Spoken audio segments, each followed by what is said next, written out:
This is Shey, ancient capital of Ladakh.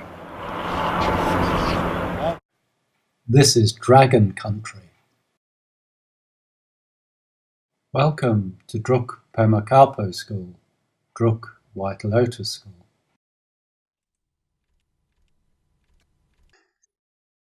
Why did dragons like gardens? Asked the baby dragon.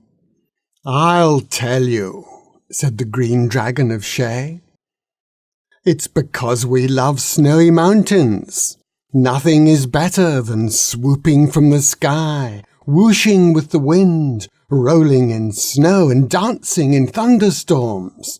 It cleans the soot off your scales. Sounds great, said the baby dragon, but what's that got to do with gardens? Ah, said the green dragon of Shey. Plants help prevent the global warming which is melting our snow. How? Asked the baby dragon.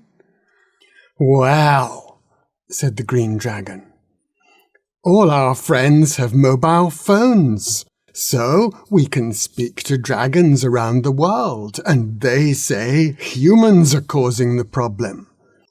The poor things can't fly and can't breathe fire, so they can't keep cool when it's hot or warm when it's not, like we do.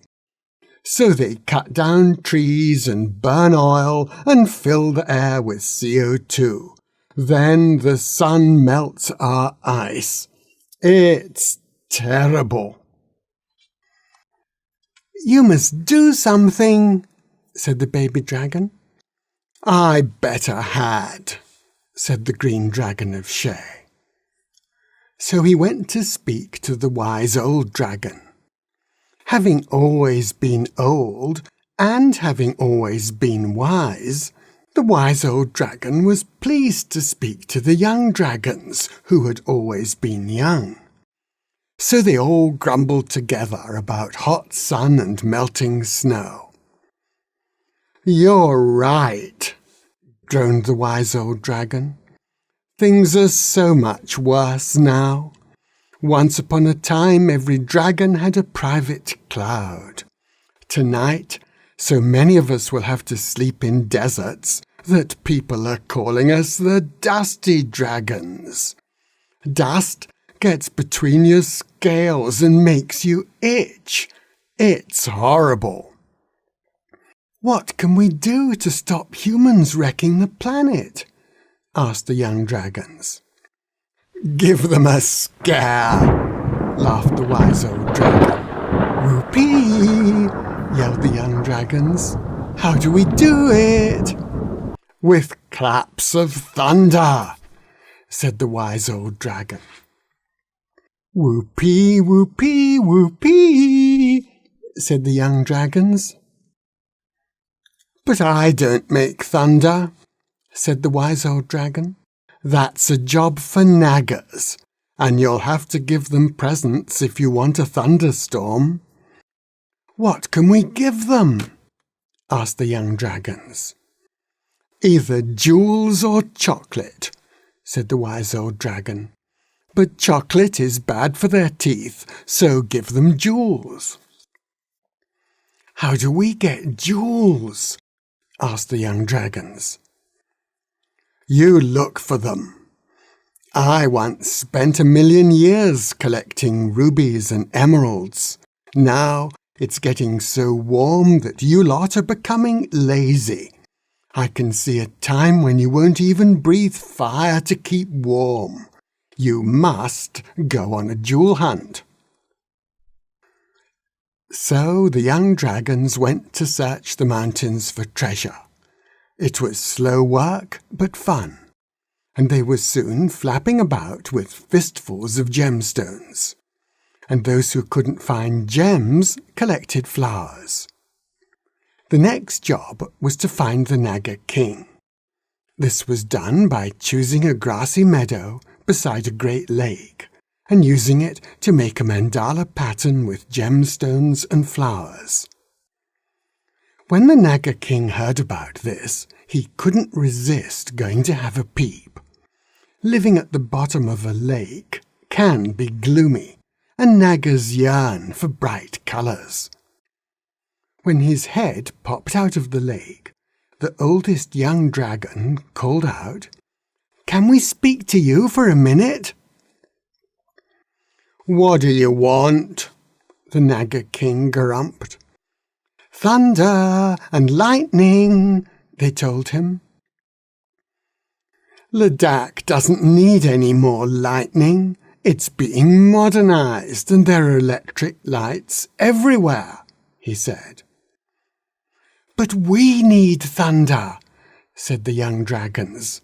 "Look, if we give you all our gems and all our flowers, will you ask all the Nagas to make thunder?" "That's different," said the Naga king. "We'll do it next week." So the dragons handed over the presents, and the king shared them out among the Nagas, asking them to make a really good thunderstorm. It began at midnight on the 5th of August 2010, with a horrendous flash of lightning. This produced a great roar from the wise old dragon, and screams of delight from the young dragons. Booms and crashes echoed through the valleys. Continuous flashes of lightning turned night into day. Deluges of water fell on the hills. Valleys were flooded. The young dragons squelched with joy as all the dust and soot was washed from their scales. "No more itching! No more itching!" they yelled with glee. But the storm was bad for humans. Bridges were destroyed. Houses were swept away. Telephones stopped working. People died. Children cried. The dragons did not like this, and they were particularly sad about the damage to the Druk White Lotus school. It was half buried in mud, and the wise old dragon was terribly upset. "I am not going to die," he said. "But if I was, then I would want to go to Nirvana. I've seen pictures of the Buddha and the Bodhisattvas in Nirvana. They have a wonderful garden with a lotus pond and jewels and flowers. A dragon school needs a dragon garden. It would help prevent global warming, and we should help them make it. They need dragon aid. Come on, dragons! Who can help them to make a garden?" "I can," said the dragon of the rivers. "You must have water, and my secret is to apply it drip by drip." "Okay," said the dragon of the hills, "but you won't be able to do much without me. My secret is to make garden soil by mixing sand, clay, and vegetable matter." "Okay, okay," said the dragon of the valleys, "but you'll need me too. When you have soil and water, I will bring plants from the Indus Valley and from the hills to grow for the Druk school. My secret is to use the right plant in the right place." "Okay, okay, okay," said the dragon of the snows. "But don't forget me. I keep a secret river flowing beneath the school, and I can let you have some of my water if you make me a tube well. My secret is an ice reservoir. It is high in the mountains and has lots of water.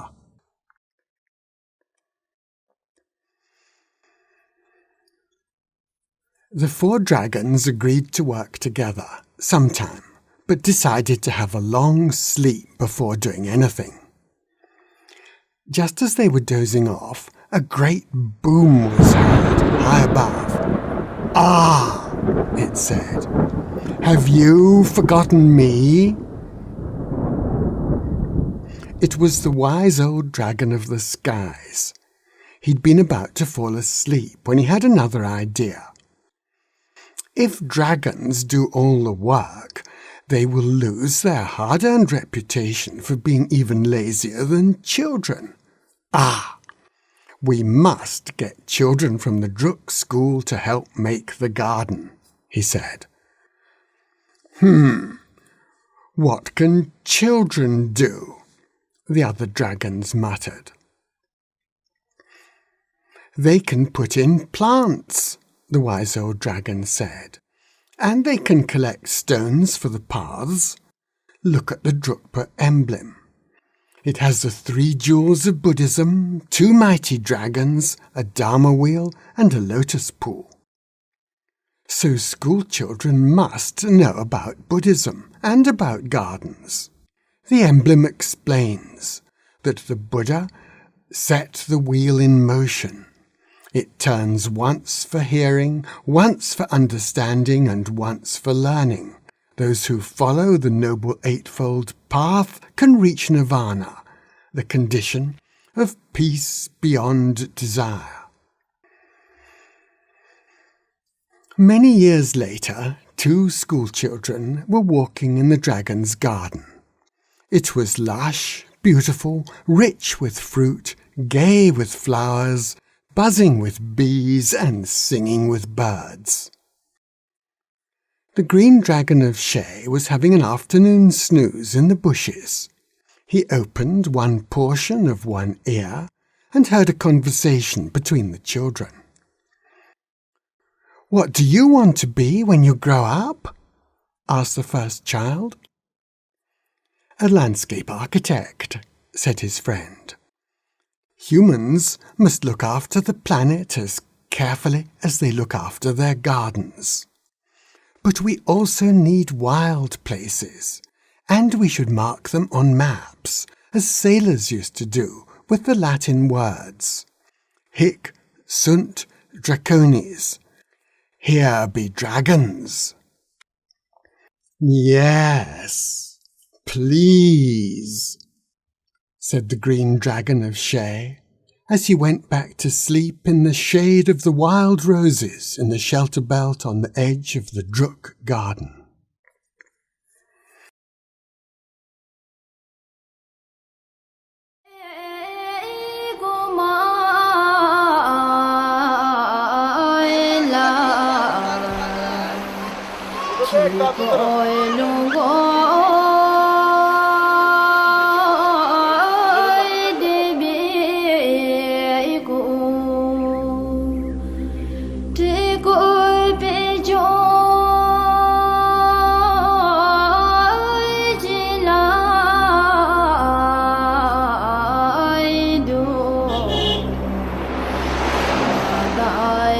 Bye.